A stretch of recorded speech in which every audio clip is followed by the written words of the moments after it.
চ্যানেলটিকে সাবস্ক্রাইব করতে সাবস্ক্রাইব বাটনে ক্লিক করে বেল আইকনটি বাজিয়ে দিতে হবে। লাইক, কমেন্টস ও শেয়ার করতে ভুলবেন না ইউটিউব ও ফেসবুকে। বিস্তারিত আমাদের দেওয়া কন্ট্যাক্ট নাম্বারগুলোতে। বাংলাদেশ সেনাবাহিনীতে বিএমএস স্পেশাল কোর্সের নিয়োগ প্রক্রিয়া এবং প্রিপারেশন, ডিফেন্স একাডেমির আজকের এপিসোডের টপিক। সাথে আছি বরাবরের মতোই কাজী মাহবুবজামান অবিন। ফিরছি ইন্টোর পর।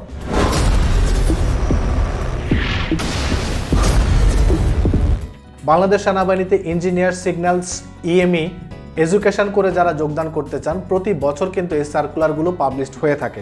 আমরা প্রথমেই জানবো আবেদনের কী কী কন্ডিশন রয়েছে। প্রথমে যাচ্ছি আমরা বয়সের ক্ষেত্রে। বয়স হতে হয় অনূর্ধ্ব 28 বছর, অর্থাৎ প্রতি বছরই যে সার্কুলারগুলো হয়ে থাকে সেই সার্কুলারের 1 জানুয়ারি অথবা 1 জুলাই তারিখে বয়সটা চাওয়া হয়।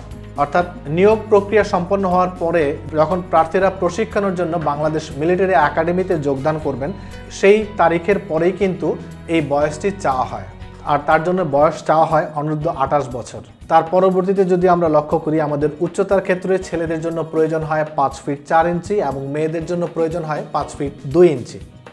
ওজন, যেটি সশস্ত্র বাহিনীর সকল ক্ষেত্রেই বয়স এবং উচ্চতার উপর ডিপেন্ড করবে, এবং আমাদের বুকের মাপ ছেলেদের জন্য প্রয়োজন হচ্ছে 30 থেকে 32 এবং মেয়েদের ক্ষেত্রে 28 থেকে 30। প্রথমে আমরা দেখব ইঞ্জিনিয়ার্স যে কোরগুলো রয়েছে, ইঞ্জিনিয়ার, সিগন্যালস এবং এএমই কোরের ক্ষেত্রে আমাদের যে সাবজেক্টগুলো উল্লেখ করা থাকে, অর্থাৎ মোটামুটি এখন যদি আমরা সার্কুলারগুলো দেখি, সার্কুলারগুলোতে প্রায় সকল সাবজেক্ট থেকেই চাওয়া হয়। বিএসসি ইঞ্জিনিয়ারিংয়ে ন্যূনতম সিজিপিএ থাকতে হবে 3 আউট অফ 4। আর্মি এডুকেশন কোরের ক্ষেত্রেই বিভিন্ন সময় বিভিন্ন সাবজেক্টগুলো সার্কুলারে চাওয়া হয়, প্রায় সকল সাবজেক্ট থেকে বিভিন্ন সময়ে চাওয়া হয়। সার্কুলারে যে সাবজেক্টগুলো চাওয়া হবে সেই সাবজেক্ট থেকে যারা পড়াশোনা করেছেন তারাই আবেদনের সুযোগ পাবেন।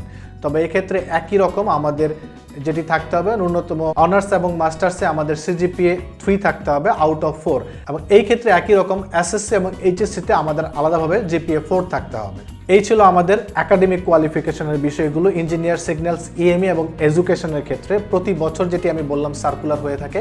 আরেকটি বিষয় আমি বলি, আপনারা মেডিকেল টেস্টের উপর আমাদের একটি এপিসোড রয়েছে, সেটি আপনারা দেখে আসবেন। তাহলে মেডিকেল টেস্টের যে বিষয়গুলো আপনাদের জানার রয়েছে সেগুলো আপনারা খুব ইজিলি আমাদের ওই এপিসোড থেকে জানতে পারবেন। বৈবাহিক অবস্থার ক্ষেত্রে যেটি হচ্ছে, যাদের বয়স বিজ্ঞাপনে উল্লেখিত তারিখে 26 বছরের উপরে পুরুষ প্রার্থীরা রয়েছে, তারা বিবাহিত অবিবাহিত সকলেই আবেদন করতে পারবে, কিন্তু যাদের বয়স 26 বছরের কম তারা অবিবাহিত হতে হবে। কিন্তু মেয়েদের ক্ষেত্রে অবিবাহিত বিবাহিত সকলেই আবেদন করতে পারবে। সার্কুলার যেটি উল্লেখ থাকে অযোগ্যতার ক্ষেত্রে, আমরা সবসময় জানি যে কোনো গভর্নমেন্ট জব থেকে যদি আমরা অপসারিত বরখাস্ত হয়ে থাকি তাহলে আবেদন করতে পারবো না, এবং যারা প্রিভিয়াস সময়ে আইএসএসবিতে 2 বার স্ক্রিনড আউট 2 বার রিজেক্টেড হয়েছে তারাও আবেদন করতে পারবো না। স্ক্রিনড আউট এবং রিজেক্টেডের বিষয়টি আপনাদের সাথে আমরা একটু ক্লিয়ার করি। যেহেতু আইএসএসবি পরীক্ষা হচ্ছে 4 দিনের, এই 4 দিনের প্রথম দিন স্ক্রিনিং টেস্ট হয়ে থাকে, অর্থাৎ আইকিউ এবং পিপিটি নামের যে পরীক্ষা রয়েছে সেই পরীক্ষায় যারা বাদ পড়ে যায় প্রথম দিন তারা হয় স্ক্রিনড আউট, এবং 4 দিন আইএসএসবিতে সমস্ত পরীক্ষা দেওয়ার পর যারা চান্স পায় না তারা হচ্ছে রিজেক্টেড। তো কোনো কিছুই ডাবল টাইম হতে পারবে না। স্ক্রিনড আউট একবার রিজেক্টেড তারা আবেদন করতে পারবেন, কিন্তু double time screened out double time rejected তারা আবেদন করতে পারবেন না। এবং আপনাদের মধ্যে যারা রয়েছেন প্রিভিয়াস সময়ে, অর্থাৎ লং কোর্সে যারা পরীক্ষা দিয়ে 2 বার রিজেক্টেড বা 2 বার স্ক্রিনড আউট হয়েছিলেন কিন্তু অলরেডি 5 বছর অতিক্রম হয়ে গিয়েছে, তারা কিন্তু আবেদন করতে পারবেন। অ্যাপ্লিকেশন আমরা কীভাবে করব? বাংলাদেশ সেনাবাহিনীর যে ওয়েবসাইটটি রয়েছে জয়েন বাংলাদেশ আর্মি, সেই ওয়েবসাইটে গিয়ে কিন্তু আমরা ইজিলি আবেদন করে নিতে পারবো। আবেদন করতে গিয়ে যদি আমরা কোনো সমস্যার সম্মুখীন হই, ওই ওয়েবসাইটটিতে একটি কাস্টমার কেয়ারের নাম্বার এবং সার্কুলারেও সেই নাম্বারটি দেওয়া রয়েছে, আমরা ইজিলি সেই নাম্বারে যোগাযোগ করে আমরা সমস্যা সলভ করে নিতে পারবো। তার পরবর্তীতে আমাদের পরীক্ষা, যেটি হচ্ছে আমাদের শর্ট কোর্সে যে পরীক্ষার পদ্ধতি হয়ে থাকে, আগে হয় লিখিত পরীক্ষা, তারপর মেডিকেল টেস্ট এবং ভাইবা, তার পরবর্তীতে আমরা যাব আইএসএসবি। নর্মালি লং কোর্সে যেরকমটা আগে মেডিকেল টেস্ট এবং ভাইবা, তার পরবর্তীতে লিখিত পরীক্ষা এবং তার পরবর্তীতে হচ্ছে আইএসএসবি পরীক্ষা। আমরা লং কোর্স, শর্ট কোর্স যে কোর্সেই পরীক্ষা দিই না কেন, আমরা জানি মিলিটারি অফিসার হতে গেলে আমাদের 3টি ধাপে প্রক্রিয়াটি সম্পন্ন হয়। প্রথমে যেটি হয় 100 নম্বরের লিখিত পরীক্ষা। আপনারা হয়তো আপনাদের সার্কুলারে দেখেছেন যে পেশাগত বিষয় 100 নাম্বার, অর্থাৎ আমরা যে সাবজেক্টে পড়াশোনা করেছি সেই সাবজেক্টের উপরে আমাদের 100 নাম্বার পরীক্ষা হবে। নর্মালি এখানে 60 হচ্ছে থিওরিটিক্যাল এবং 40 হচ্ছে এমসিকিউ আকারে 100 নম্বরের পরীক্ষা হয়ে থাকে। আর এই লিখিত পরীক্ষার জন্য আপনি আসলে বাজারে বা আমাদের কোনো বই নেই, লিখিত পরীক্ষা আপনাকে নিজেকে নিতে হবে। আপনি আপনার যে সাবজেক্টগুলো রয়েছে সেই সাবজেক্টের বেসিকগুলো পড়েন। আমি যতদূর আপনাদেরকে অ্যানসার করতে পারি পরীক্ষাটি খুব কঠিন কিছু নয়। আপনি আপনার সাবজেক্টের বেসিক বিষয়গুলো জানলে কিন্তু আপনি খুব ইজিলি কিন্তু আপনি রিটেন পরীক্ষাটি ওভারকাম করতে পারবেন। এবং লিখিত পরীক্ষা ওভারকাম করার পরে আপনাদের যেটি হবে মেডিকেল টেস্ট নিয়ে আমাদের একটি এপিসোড রয়েছে, সেটি আমি কিছুক্ষণ আগেই আপনাদেরকে বলেছি, সেটি দেখে আসবেন। তাহলে মেডিকেল টেস্টে সমস্ত কিছু আপনাদের কনফিউশন দূর হয়ে যাবে। বাংলাদেশ সেনাবাহিনীতে সমস্ত নিয়োগ প্রক্রিয়ার একটি উল্লেখযোগ্য পরীক্ষা হচ্ছে ভাইবা। এই ভাইবা খুবই গুরুত্বপূর্ণ এবং নর্মালি ভাইবাগুলো দেখা যায় সচরাচর যেরকম হয়ে থাকে সেরকমই হয়। ভাইবা খুব কঠিন কিছু না, আপনি খুব ইজিলি ভাইবাটি ওভারকাম করতে পারবেন। আপনার সাবজেক্ট রিলেটেড কিছু কোশ্চেন হতে পারে এবং অ্যাজ ইউজুয়াল যে কোশ্চেনগুলো হয়ে থাকে সেগুলোই নর্মালি ভাইবাতে হয়। ভাইবার উপরে আমাদের বেশ কয়েকটি এপিসোড রয়েছে, সেই এপিসোডগুলো আপনারা দেখুন, তাহলে ভাইবা সম্পর্কে আপনাদের সমস্ত কনফিউশন দূর হবে এবং ভাইবা নিয়ে আপনারা একটা ভালো প্রিপারেশন নিতে পারবেন। এই সমস্ত প্রক্রিয়াটি সম্পন্ন হওয়ার পরে, অর্থাৎ যারা লিখিত পরীক্ষা, মেডিকেল টেস্ট এবং ভাইবা ওভারকাম করবেন তাদের সেই আসল পরীক্ষা অর্থাৎ আইএসএসবি পরীক্ষাটি অনুষ্ঠিত হবে।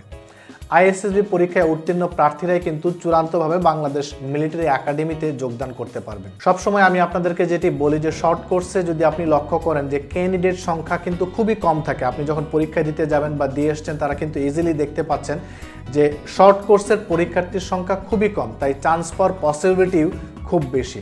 এবং বেশিরভাগ ক্যান্ডিডেটদের ক্ষেত্রে আমি যেটি জানি যারা শর্ট কোর্সে পরীক্ষা দেন, স্পেশাল কোর্সে ইঞ্জিনিয়ার, সিগন্যালস, ইএমই, এডুকেশন করে, তারা কিন্তু ভালো করে প্রিপারেশন নিতে চান না বা পেরে ওঠেন না বিভিন্ন ব্যস্ততা থাকার কারণে। এবং অনেক ক্যান্ডিডেট মনে করে অ্যাজ ইউজুয়াল অন্যান্য যে জব প্রিপারেশনগুলো রয়েছে যেমন বিসিএস বা আদার্স, সেগুলোর মতো করে মনে করেন যে বই পড়ে কিন্তু আমরা আইএসএসবি প্রিপারেশনটা কমপ্লিট করে ফেলবো। সেটা আসলে কখনোই সম্ভব হয় না, কারণ আইএসএসবি সামগ্রিকভাবেই টোটালটাই একটি ভিন্নতর পরীক্ষা। এখানে প্র্যাকটিক্যাল পরীক্ষা রয়েছে অনেকগুলো, এখানে ওরাল টেস্ট রয়েছে, রাইটিং পার্ট রয়েছে, ফিজিক্যাল টাস্ক রয়েছে। তো এটি যদি আপনি খুব ভালোভাবে প্র্যাকটিস না করেন তাহলে কিন্তু আপনার আইএসএসবিতে ভালো করা সম্ভব নয়। সবসময় আমি দেখেছি যারা আইএসএসবিতে খুব ভালোভাবে প্রিপারেশন নিয়েছে তারাই কিন্তু আইএসএসবি কোয়ালিফাই করতে পেরেছে। আর শর্ট কোর্সের প্রার্থীদের ক্ষেত্রে কিন্তু খুব ইজি একটি ব্যাপার, কারণ যেহেতু ক্যান্ডিডেট কম এবং অনেকেই কিন্তু প্রিপারেশন নিতে অনাগ্রহ বোধ করে, আর তার জন্যই যারা খুব ভালোভাবে প্রিপারেশন নিতে আগ্রহী তাদের জন্য রয়েছে একটা গোল্ডেন অপরচুনিটি। এখন আমি বলবো যে আপনারা কিভাবে এই আইএসএসবি প্রিপারেশনটা নেবেন। আপনারা যেটি করবেন, আমাদের এই ডিফেন্স একাডেমির যে ইউটিউব চ্যানেলটি রয়েছে সেখানে আইএসএসবির প্রতিটি আইটেম নিয়ে এপিসোড রয়েছে, সেগুলো আপনারা খুব ভালো করে দেখবেন। তাহলে আইএসএসবির প্যাটার্ন, পরীক্ষা পদ্ধতি সম্পর্কে আপনার একটা ক্লিয়ার কনসেপ্ট হয়ে যাবে। এবং তার পাশাপাশি আপনাকে যেটি করতে হবে, সবসময় যেটা বলি, বাংলাদেশের সর্বশ্রেষ্ঠ যে বইটি রয়েছে আইএসএসবির প্রিপারেশনের জন্য, যে ফাইটার্স আইএসএসবি গাইড, এটি হচ্ছে সেই ফাইটার্স আইএসএসবি গাইড। একমাত্র এই বইটিতে আইএসএসবির সমস্ত প্রিপারেশনের সব কিছুই সলভ আকারে রয়েছে। লাস্ট 10 ইয়ার্সের যাবতীয় সমস্ত কিছুই আপনি এই বইটিতে পাবেন। অন্য কোনো বইয়ে সামঞ্জস্যপূর্ণ। এখন যেমন আইএসএসবির অনেক কিছু চেঞ্জ হয়ে গিয়েছে, পুরাতন অনেক কিছু নেই, নতুন অনেক কিছু ইনক্লুড করা হয়েছে, যেমন সাইকোমেট্রিক টেস্ট ও অন্যান্য অনেক কিছুই, সেগুলো সমস্ত কিছু এই বইটিতে রয়েছে, যেগুলো আপনি বাজারের অন্য কোনো বইয়ে কিন্তু পাবেন না। সো এই বইটি সংগ্রহ করে আপনারা প্রিপারেশন নেবেন। আর যেটি আপনারা হয়তো জানেন যে এই বইটি বাজারে বা অন্য কোথাও পাওয়া যায় না, এই বইটি সংগ্রহ করার জন্য সরাসরি আপনাদেরকে ডিফেন্স একাডেমিতে আসতে হবে, অথবা আপনারা ভিডিও স্ক্রলে যে নাম্বারগুলো দেখতে পাচ্ছেন সেই নাম্বারে যোগাযোগ করে বাংলাদেশের যে কোনো প্রান্তে বসেই কুরিয়ার সার্ভিসের মাধ্যমে এই বইটি সংগ্রহ করতে পারেন। তো এইভাবে আমরা প্রিপারেশন নিতে থাকবো, অর্থাৎ ইউটিউব টিউটোরিয়াল এবং ফাইটার্স। তাহলে আপনার আইএসএসবি টোটাল কনসেপ্ট ক্লিয়ার হয়ে যাবে। কিন্তু ক্লিয়ার কনসেপ্ট হয়ে গেলে কি আপনি প্র্যাকটিক্যালি যতক্ষণ না প্র্যাকটিস করবেন ততক্ষণ কিন্তু আপনার আসল পারফরমেন্স আপনি পাবেন না। কারণ আপনি যখন একা একা প্র্যাকটিস করবেন, বাসায় বসে প্রিপারেশন নিতে চাইবেন, যতক্ষণ না আপনি প্র্যাকটিক্যালি প্র্যাকটিস করছেন আপনার ভুল ত্রুটিগুলো ফাইন্ড আউট করা যাচ্ছে না। আর ভুল ত্রুটিগুলো যদি ফাইন্ড আউট না করে আপনি ওভারকাম না করেন সে ভুল ত্রুটিগুলো, তাহলে কখনোই আপনার দ্বারা গ্রিন কার্ড অ্যাচিভ করা সম্ভব নয়। আর তার জন্য রয়েছে আপনার পাশে ডিফেন্স একাডেমি। আপনি চাইলে বাংলাদেশের যে কোনো প্রান্তে থেকে আমাদের ডিফেন্স একাডেমিতে এসে, আমাদের এখানে শর্ট কোর্সও কিন্তু রয়েছে, অল্প সময় নিয়ে কিন্তু আমাদের এখানে ডিফেন্স একাডেমিতে আপনারা যারা দূর দূরান্তে থাকেন এবং যারা স্পেশালি শর্ট কোর্সের ক্যান্ডিডেট, তারা কিন্তু ইজিলি একটি নির্দিষ্ট সময় নিয়ে এসে আমাদের এখানে একটি শর্ট কোর্স করে যেতে পারেন আইএসএসবি, যেটি আপনার প্রিপারেশনটাকে আরও শানিত করবে।